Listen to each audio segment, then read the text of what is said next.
จะได้เด้เนาะทุกคนมื้อนี้เป็นฝนเป็นลมจ้าฟ้าฝนตกฮอดทุกคนอยู่บ่บอนจอยอยู่ที่ฝนตกแรงๆลมก็แรงจ้าคลิปนี้บ่แม่นคลิปมื้อนี้คลิปแต่เมื่อคืนวานนี้เนาะทุกคนเมนูอาหารมื้อนี้คือลาบมักจองเด้อจ้าแต่ว่ามักจองน้อยเดียวลาบมักจองใส่ป่นปลาญ้อนมักจองมันบ่พือเนาะเนื่องจากมักจองมันโดนหรือว่าลูกสำรองจ้ามาเด้อจ้ากินส่วนมักจองนำกันเด้อค่ะป่นปลาเสียดายพี่น้องเอ้ยกินส่วนมักจองข้าวเหนียวบ่พอข้าวเหนียวห่อเดียวจอยหั้นได้กินข้าวเหนียวพ่อบ้านหั้นกินกับข้าวเจ้าเพิ่นเห็นว่าจอยหั้นกินข้าวเจ้าแล้วบ่ค่อยอยู่ท้องปานใดเพิ่นก็เลยเสียสละให้จอยกินเนาะเฮ็ดสั่วมักจองแล้วว่าข้าวเหนียวบ่มีทุกคนเอ้ยเสียดายอย่างเดียวคือบ่ขาดข้าวเหนียวอยากบอกว่าแซ่บสั่วมักจองมื้อนี้เคียงมีครบหอยเชอรี่ก็มีถั่วฝักยาวอิหยังก็มีเบิดทุกคนจ้า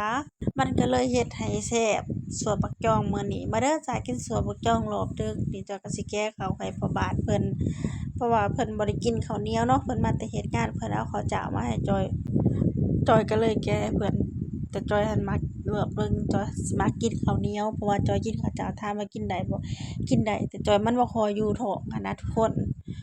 สั่วบักจ่องมื้อนี้มีหอยเชอรี่มีถั่วฝักยาวมีหยังหลายๆอย่างทุกคนที่ว่ามื้อนี้ครบนะจอยเฮ็ดหั้น ขาดอย่างเดียวคือขาดข้าวเหนียวคือจ้อยเว้านั่นแหละทุกคนจ้าสั่วบักจ้องหั้นทุกคนมักสั่วใส่หยังแหน่คอมเมนต์บอกกันได้เด้อจ้าส่วนจอยหั้นมักสั่วใส่ปลานังหรือว่าปลาย้อนคันว่าบ่มีปลาย้อนจอยก็สิใส่เป็นปลานิ่นทุกคนบ่มีปลาย้อนปลาหยังก็ใส่เป็นปลานิ่นได้แต่ว่าส่วนว่า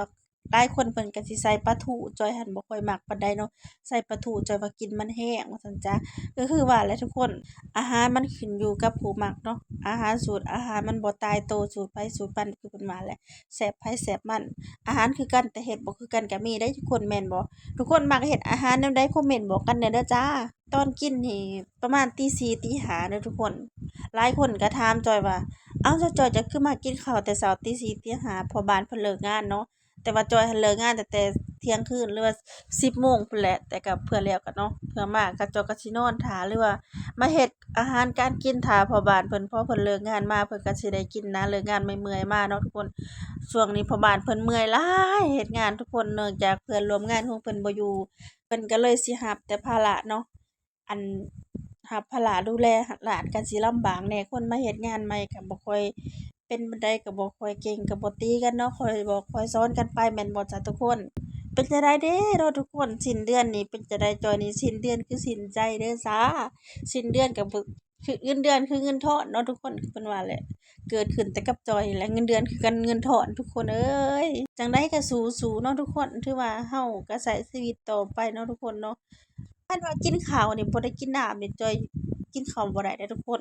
ไผเนี่ยเป็นคือจอยกินข้าวไปนำกินน้ำไปนำจังซี้คันซั้นน่ะกินข้าวบ่อิ่มทุกคนจ้า